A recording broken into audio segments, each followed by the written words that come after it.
Education पे मेरे वालिद साहब ने बहुत काम किया है, हेल्थ सेक्टर पे मेरे वालिद साहब ने ऑलरेडी बहुत काम किया है। जो बड़े बड़े गर्ल्स कॉलेजेस या कॉलेजेस यहाँ हमारे हल्के में अब आप मखदूमपुर अप्रूव हुए हुए हैं, कच्चापू ऑपरेशनल है। ये जो ऐसे प्रोजेक्ट्स हैं जो मेरे वालिद साहब, और जो स्कूल अनगिनत स्कूलों की अपग्रेडेशन हैं, ये मेरे वालिद साहब अपने टाइम पे ही, हमारे पास ये पब्लिक डॉक्यूमेंट है, डीसी ऑफिस के रिकॉर्ड हैं, आप देख सकते हैं कि वो किस किस तरह वो चलते रहे मामला। मुझे लगता है कि मैं पहुंच गया हूँ आपके इस मारूफ कारोबारी शख्सियत की बात कर रहे हैं। इस खबर में कोई सदाकत नहीं है जी। मुस्लिम लीग नून की टिकट हाजी इरफान खान डहा की है। वो जिसको इलेक्शन लड़ाएंगे, जिसको टिकट देना चाहेंगे, पार्टी की तरफ से टिकट उनकी है, वो आगे एमपी एमएनए जिसको भी लड़ाए वो उनकी सवाब है। और उस खबर में जो आपने मुझे अभी बताई है उसमें कोई सदाकत नहीं है, कोई उसमें क्लैरिटी नहीं है। अब आपने हल्के में अपनी सियासी सरगर्मियां स्टार्ट की हैं, तो अब तक आप किस पॉइंट पे पहुंचे हैं कि हल्के में कौन सा ऐसा काम है जो होना चाहिए अब तक नहीं हुआ, बतौर आप क्योंकि बाहर से स्टडी करके आए हैं, तो कौन सी आपने हल्के में तब्दीली लाना चाहते हैं? जी इसमें जी मैं वैसे तो अपने जो मेरे वालिद के जो जब वो पार्लियामेंट का हिस्सा रहे हैं, जो उनके काम हैं, मामलात हैं, उनको मैं देखता रहा हूँ, ओवरलुक करता रहा हूँ हमेशा। लेकिन ऑब्वियसली मतलब जिस तरह के मामलात, जिस तरह के मसाइल, जिस तरह की चीज़ें बढ़ रही हैं, ये मेरे ख्याल में कभी भी पूरा नहीं हो सकता।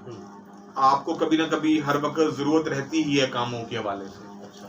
तो मैं ये समझता हूँ कि इस वक्त जो सबसे ज़्यादा ज़रूरत है वो हमारी है जी एजुकेशन पे और हेल्थ सेक्टर पे काम होने की। डेवलपमेंट हर बंदे लोग करवाते भी आए हैं, हमने भी कोशिश की है कि हम डेवलपमेंट्स करवाएं अपने हल्के में, और अल्हम्दुलिल्लाह हम उसमें सुरखरू भी हैं अभी तक। एजुकेशन पे मेरे वालिद साहब ने बहुत काम किया है, हेल्थ सेक्टर पे मेरे वालिद साहब ने ऑलरेडी बहुत काम किया है। जो बड़े बड़े गर्ल्स कॉलेजेस या कॉलेजेस यहाँ हमारे हल्के में अब आप मखदूमपुर अप्रूव हुए हुए हैं, कच्चापू ऑपरेशनल है। ये जो ऐसे प्रोजेक्ट्स हैं जो मेरे वालिद साहब, और जो स्कूल अनगिनत स्कूलों की अपग्रेडेशन हैं, ये मेरे वालिद साहब अपने टाइम पे ही, हमारे पास ये पब्लिक डॉक्यूमेंट है, डीसी ऑफिस के रिकॉर्ड हैं, आप देख सकते हैं कि वो किस किस तरह वो चलते रहे मामला। लेकिन अभी भी इन दोनों चीज़ों पे बहुत काम होने की ज़रूरत है। मैं ये समझता हूँ कि हमें यूनिवर्सिटी की बहुत अशद ज़रूरत है। हमारे जो बच्चे हैं, हमारी जो यूथ है, उनको प्राइवेट तो एक अब इदारा बन गया यहाँ पे, लेकिन ऑब्वियसली गवर्नमेंट इदारों की अपना एक वो अहमियत है, तो उनको मुल्तान ट्रैवल करना पड़ता है। तो हमारी अगर अपनी यूनिवर्सिटी हो, जो कि बाय द वे मैं आपको बताता चलूँ कि मेरे वालिद साहब नवाज शरीफ एग्रीकल्चर यूनिवर्सिटी के सिंडिकेट थे, तो उन्होंने एक सब कैंपस अप्रूव करवाया हुआ है, खानेवाल अप्रूव हुआ हुआ है, उसकी डॉक्यूमेंटेशन हर चीज़ हुई हुई है, ऑन रिकॉर्ड है। लेकिन क्योंकि हमारी मुखालिफ हुकूमत आ गई 2018 के बाद, तो वो जो उन्होंने हॉल्ट कर दिया, उन्होंने फंड्स उसके रिलीज नहीं किए। तो इंशाल्लाह हमारी कोशिश ये होगी कि अब जैसे ही अल्लाह ताला अच्छा टाइम लेके आए, हमारी अगर गवर्नमेंट फॉर्म होती है सूबे में और वफाक में, तो हम उसके फंड जल्दी जल्दी रिलीज करा के उस पर काम शुरू करवाएंगे। फिर पीपी 205 के हवाले से और ऐसी जगह हैं जहाँ पे हमें अभी और कॉलेजेस की ज़रूरत है, ख़ास तौर पे लड़कियों की एजुकेशन के लिए, क्योंकि नॉर्मली ये देखा गया कि हमारे जो वालिदैन हैं वो अपने बेटों को तो इजाज़त दे देते हैं दूर ट्रैवल करने की, लेकिन बच्चियों की वो एजुकेशन इस वजह से रोक लेते हैं कि उनको दूर सफ़र करना पड़ेगा। तो मेरा जो फोकस होगा वो एजुकेशन पे होगा, और उसके बाद हेल्थ सेक्टर पे होगा। हेल्थ सेक्टर पे जी बड़े काम होने की ज़रूरत है। अभी हमारे डिफरेंट एक बेसिक हेल्थ यूनिट्स बने हुए हैं, ऑलरेडी बनवाए हुए हैं, लेकिन उसमें उनको अपग्रेडेशन करने की ज़रूरत है, उनमें डॉक्टर्स की तादाद बढ़ाने की ज़रूरत है, और उनमें फैसिलिटीज, वो जिस तरह आपने बात की, मशीनरीज जो बेसिक हैं, जो कि एक आपको इमरजेंसी है, अगर फॉर एग्जांपल कोई बच्चों वाला केस है या कोई एक्सीडेंट इमरजेंसी केस है, तो वो वहीं पे ही हम ट्रीट करवा सकें। तो ये दो चीज़ें मेरा फोकस होंगी इंशाल्लाह, मेरे वालिद साहब के विजन को जो हमने इस हल्के के लिए उनका है उसको आगे लेके चलते हुए। उसामा साहब, खानेवाल की एक मारूफ कारोबारी शख्सियत, उसको मुस्लिम लीग नून के टिकट के हवाले से खबरें गर्दिश कर रही हैं, इस हवाले से क्या कहना चाहेंगे आप? मुझे लगता है कि मैं पहुंच गया हूँ आपके इस मारूफ कारोबारी शख्सियत की बात कर रहे हैं। इस खबर में कोई सदाकत नहीं है जी। मुस्लिम लीग नून की टिकट हाजी इरफान खान डहा की है।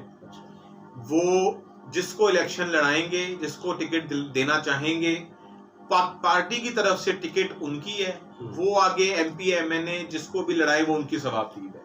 और इस ग्रुप उस खबर में जो आपने मुझे अभी बताई है उसमें कोई सदाकत नहीं है, कोई उसमें क्लैरिटी नहीं है।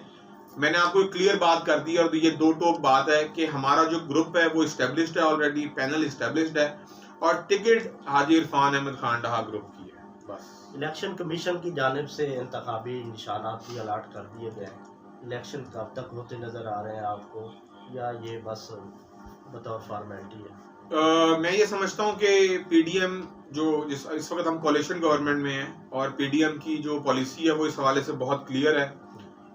हमारा जो मेन फोकस है वो ये है कि एक तो इस वक्त जो हमें माशी मसाइल दरपेश हैं उससे हम स्ट्रगल करके अपने मुल्क को बाहर निकालें और इलेक्शन जो है वो एक ही दिन हो।